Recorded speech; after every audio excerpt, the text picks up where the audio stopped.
Balita mula sa lalawigan sa bawat rehiyon ng ating bayan. Dito sa Ang Pilipinas Ngayon. Narito na ang bugso ng ating mga regional news. Dumako muna tayo sa rehiyon ng Luzon. Isang organisasyon sa Ilocos Norte ipinaliwanag na may kinalaman ang mga kalamidad sa pagdami ng violence against women cases.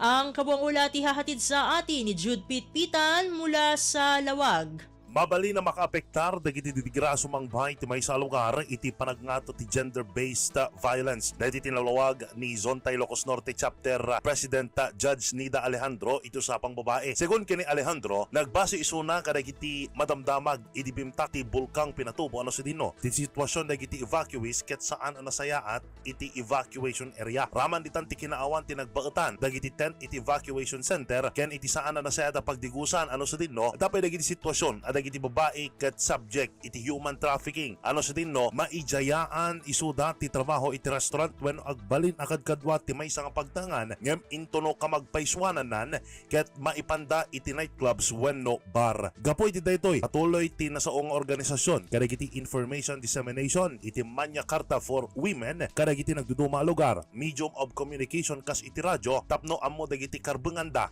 no panawan ti didigra. Pakaibilangan daytoy ti karbenganda ama protehiran ken security manipod kadagiti didigra relief recovery and construction efforts panakaalokan iti pondo iti pagsayatan da maprotehiran ti babae manipod kadagiti posible panagdangran kas iti rape kinadanggas kadakwada ken dadumabay. Manipod RP Lawag, Jude Pitpitan, Radyo Pilipinas, World Service.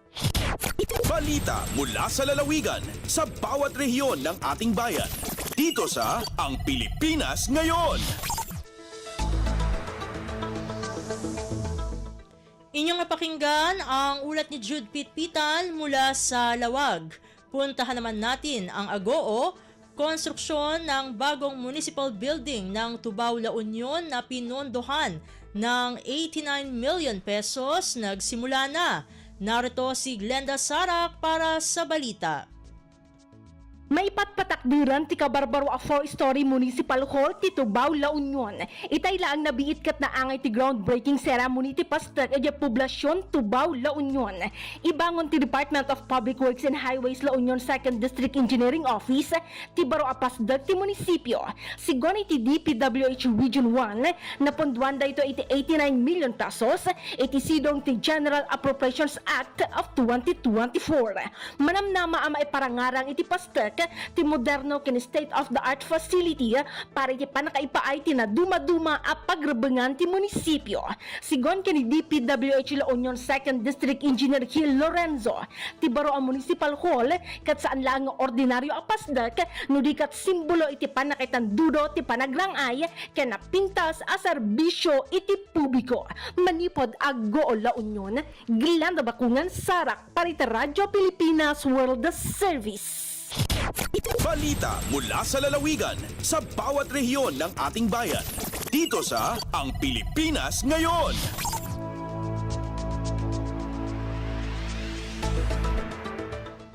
Inyong napakinggan ang ulat ni Glenda Sarak mula sa Agoo. Dakuin naman natin ang rehiyon ng Kabisayaan. Mahigpit na seguridad sa 2025 midterm elections, ipinag-utos ni Police Regional Office 8 Director Kumigad sa Eastern Samar Police. Ang detalye ng balita, ihahatid naman sa atin ni Daisy Belizar mula sa Borongan. Igin pailaruin masusing inspeksyon ni Police Brigadier General G.R. Kumigad, Regional Director ng Police Regional Office 8 and Eastern Samar Police. Hagin buhat nga kaman-visit a Camp Francisco Asidillo, Borongan City kasang kulop nga adlaw February 4. Hayamin sa higin manduhan RD nga pagtun ang mga pitad pansiguridad hati daraon nga 2025 national and local election. Inin para masiguro ang hapsay nga mahimyang nga piniliay. Iyaliwat gin pahinumdum ang kapulisan kababayan nga magpabiling nga non-partisan o waray kinikilingan para mapahugot ang security measures, partikular na ang mga checkpoint operation. Kasumpay hini ialiwat gintagos siya ang dedikasyon ng profesionalismo han ESPPO personnel hapag mintinaran peace and order situation han probinsya ha ilarom han epektibo nga liderato ni Police Colonel Ernesto Macasil. Tiga nga Borongan City, Daisy Lalosa Bilizar, Radyo Pilipinas World Service. Balita mula sa lalawigan sa bawat rehiyon ng ating bayan. Dito sa Ang Pilipinas Ngayon. Inyong napakinggan ang ulat ni Daisy Belizar mula sa Borongan. Dumako naman tayo sa Sogod. Mga residente ng bayan ng Tomas Opus nakatanggap ng ayuda mula sa pamahalaang panlalawigan ng Southern Leyte. Ang kabuang ulat ihahatid naman sa atin ni Ruel Bugnos. Malampusong napahigayon ang payout sa programang Project Mian Ayuda sa probinsya sa lungsod sa Tomas Opus, Southern Leyte kanetong Pebrero 4, 2025 sa DGM Gymnasium. Ang ngayong masayran nga kining maong programa ubos sa Provincial Assistance to Individuals in Crisis Situations kun AX nga ginumala sa Provincial Social Welfare and Development Office sa Southern Leyte. Tumong ning maong programa nga maghatag og pinansyal nga suporta sa mga individual nga nakasinati og kalisod. Ang maong programa gipangunahan nila ni Southern Leyte Governor Damian Mercado, Vice Governor Rosa Emilia Mercado, sangguniang panalawigan member Jojo Maraon ug uban pa nga mga tinahod nga bisita. Samtang sa bayan usab sa local government unit misaksi diini sila si Mayor Jessica Mariscanio Pano, Vice Mayor Nicanor Tahop ug mga miyembro sa sangguniang bayan. Nasayran sa Radyo Pilipinas gikan sa impormasyon nga gipagawas ni Mayor Pano nga nasa kapin sa 3,400 ang benepisyaryo ning mga programa gikan sa 27 ka mga barangay sa lungsod. Matag benepisyaryo nakadawat og 1,500 pesos nga ayuda. Balita gikan sa Southern Leyte kini Sir Ruel Bugnos para sa Radyo Pilipinas sa World Service. Balita mula sa lalawigan sa bawat rehiyon ng ating bayan. Dito sa Ang Pilipinas Ngayon. Inyong napakinggan ang ulat ni Ruel Bugnos mula sa Sogod. Dakuin naman natin ang rehiyon ng Mindanao.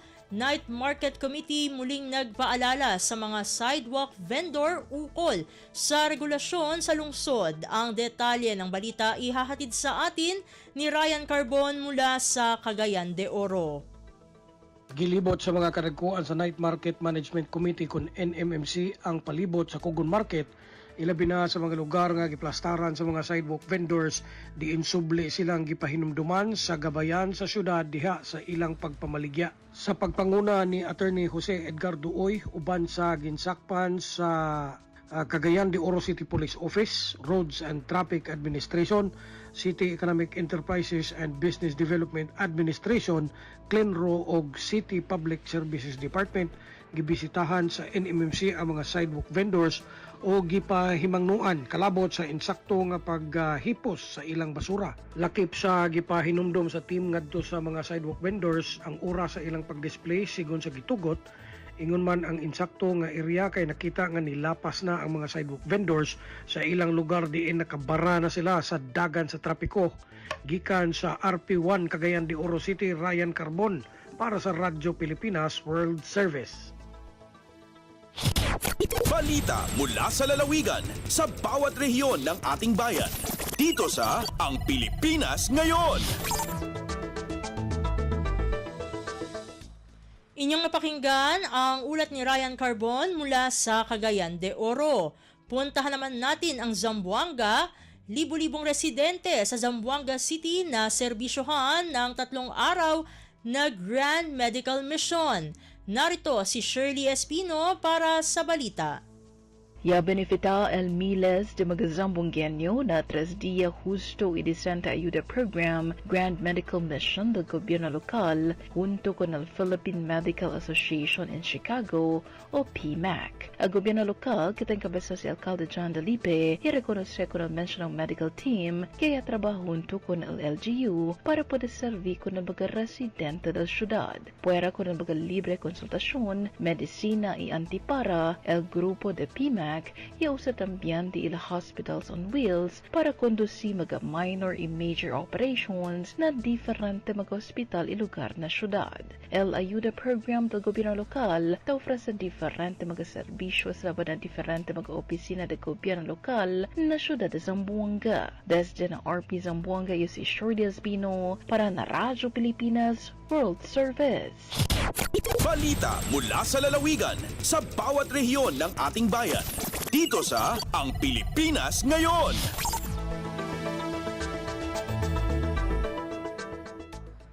Inyong napakinggan ang ulat ni Shirley Espino mula sa Zamboanga. Dumako naman tayo sa Butuan. City Government ng Butuan at DOST Caraga positibo sa hangaring makuha ang strategic framework tungo sa Butuan City Smart City Transformation. Ang detalye ng balita ihahatid naman sa atin ni Dayanara Sumapad. Positibo ang resulta sa natigayong Smart City Roadmap Stakeholders Forum dito sa Watergate Pavilion ng siyudad sa Butuan, Bag-uhay lamang. Gisalmutan kini sa nagkadaiyang regional line agencies o stakeholders. Dinhimi gawas ang mga ideya o shared vision sa mga partner agencies o stakeholders alang sa kalambuan sa Butuan City nga mamahimong Smart City atol sa gipahigayong workshop. Ang City Government sa Butuan o CGB pinaagi sa City Planning and Development Department uban ang Department of Science and Technology o DOST Caraga, pinaagi ni Regional Director Noel M. Ahok nagtinabangay sa pagmugna sa Smart City Roadmap. Ang CGB o DOST parehong nagtinguha nga makuha ang strategic framework padulong sa Butuan City Smart City Transformation. Ang Smart City Roadmap nakasentro sa 6 pillars nga naglangkob sa smart people, smart mobility, smart living, smart environment, smart governance ug smart economy. Gihingusga ni Mayor Ronnie Vicente Lagnada nga adunay sundon nga unom ka pillars ang roadmap isip giya ug alignment sa tanang ipatumang programa ug proyekto. Gikan sa Radyo Pilipinas Butuan, Dayan Sumapad para sa Radyo Pilipinas World Service. Balita mula sa lalawigan sa bawat rehiyon ng ating bayan. Dito sa Ang Pilipinas Ngayon.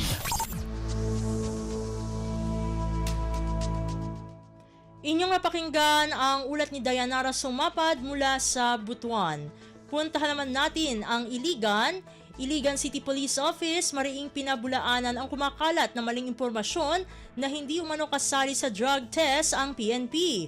Ang kabuang ulat ihahatid naman sa atin ni Sheriff Timhar Habib Majid. Ugot nga gipanghimakak sa Iligan City Police Office o ICPO ang mikatap nga fake news nga walay appeal sa drug test ang mga personahe sa Philippine National Police o PNP. Sa usa ka pakiginabig, ipahibalo ni ICPO spokesperson Police Major Zandrex Panolong nga nagpa-drug test na ang 841 ka mga personahe sa ICPO gawas sa tulo pa nga adunay gibati sa panglawas.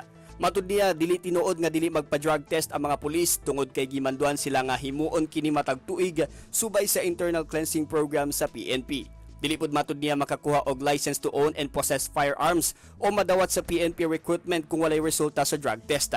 Kinumduman nga nanawagan sa publiko si Department of the Interior and Local Government o DILG Secretary Juanito Victor Remulla nga mahimong responsable sa paggamit sa social media ug dili lang basta-basta motuo sa malimbungon nga impormasyon. Kini may kalambigitan sa spliced video nga mikatap sa social media aron malimbong ang publiko nga exempted na ang kapulisan ug militar sa mandatory drug ug neuropsychological tests. Gikan sa Radyo Pilipinas Iligan kini Sheriff Timhar alang sa Radyo Pilipinas World Service. Balita mula sa lalawigan sa bawat rehiyon ng ating bayan. Dito sa Ang Pilipinas Ngayon.